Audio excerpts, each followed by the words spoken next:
Good morning, children. Welcome to the online class of Social Science of Class 10.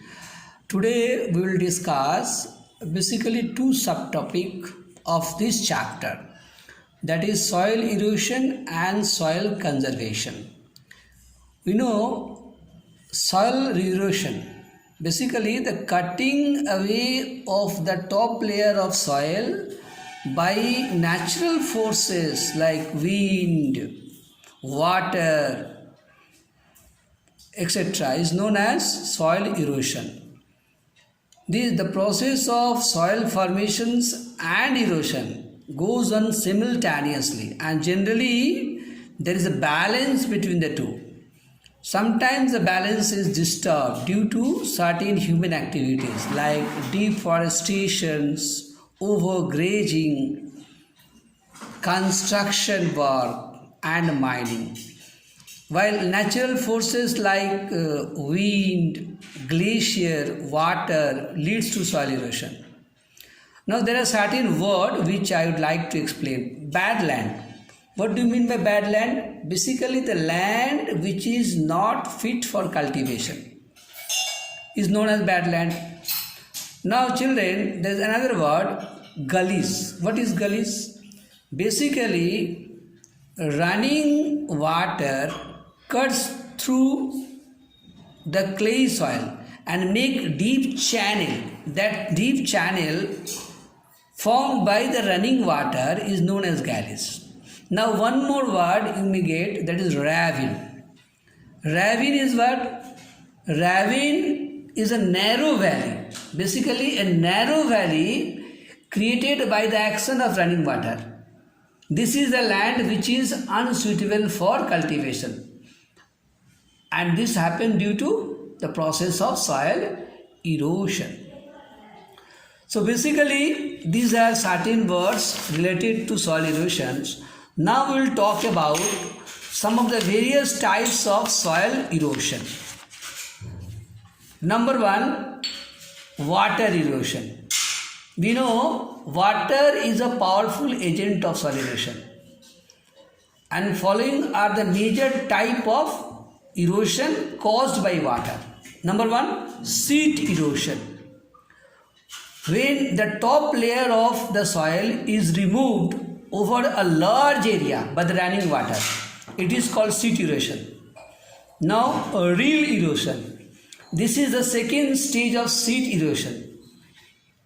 If erosion continues unchecked for a sufficient time, then reel or small finger-shaped grooves which are a few centimeters in depth may develop on the landscape.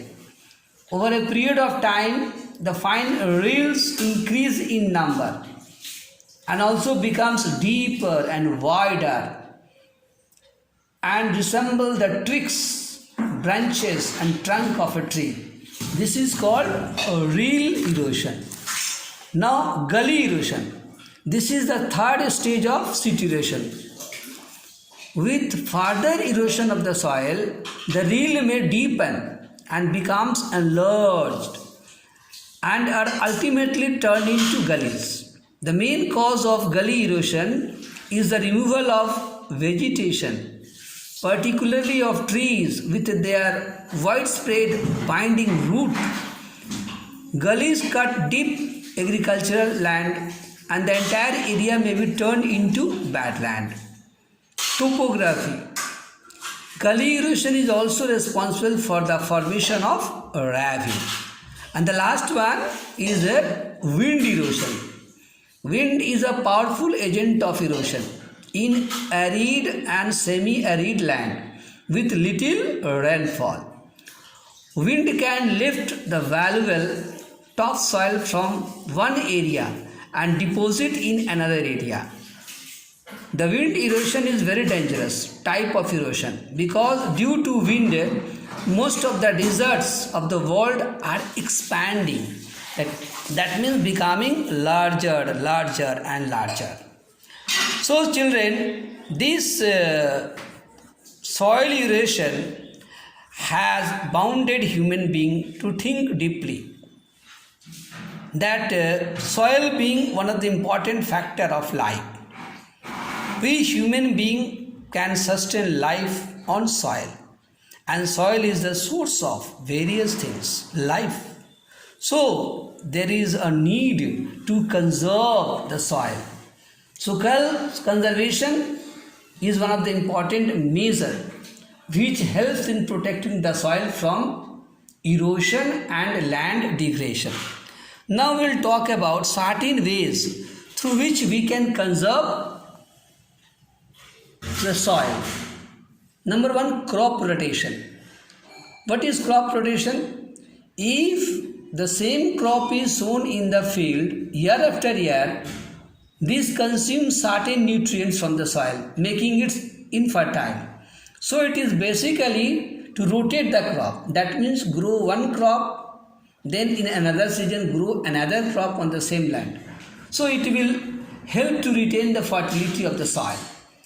Another is settled agriculture. Checking and reducing shifting agricultural by persuading the tribal people to switch over to settled agriculture. Now, terracing and counterbanding. This is also one of the way to conserve the soil. Terracing and counterbanding across the hill slope is a very effective and one of the oldest method of soil conservation. Hill slopes is cut into a number of terraces having horizontal top and steep slopes on the back and front. Counterbanding involves the construction of bank along the counter. Now strip cropping. This is another way of conserving soil. Large field can be divided into strips. Strips of grass are left to grow between the crops. These break up the force of wind. This method is known as strip cropping. Now the last one which I would like to tell is shelter belting. Shelter belting is one of the methods to conserve soil. Planting line of trees to create shelter also work in a similar way. Rows of such trees are called shelter belt. These shelter belt have contributed significantly to the stabilization of sand dunes and in establishing the desert in western India. So these were some of the major ways of soil conservations. So finally we have come to the end of the chapter. So children, listen these audios carefully and try to jot down the important points. Thereafter complete your fair copy. Okay, thank you. Hope to meet you again.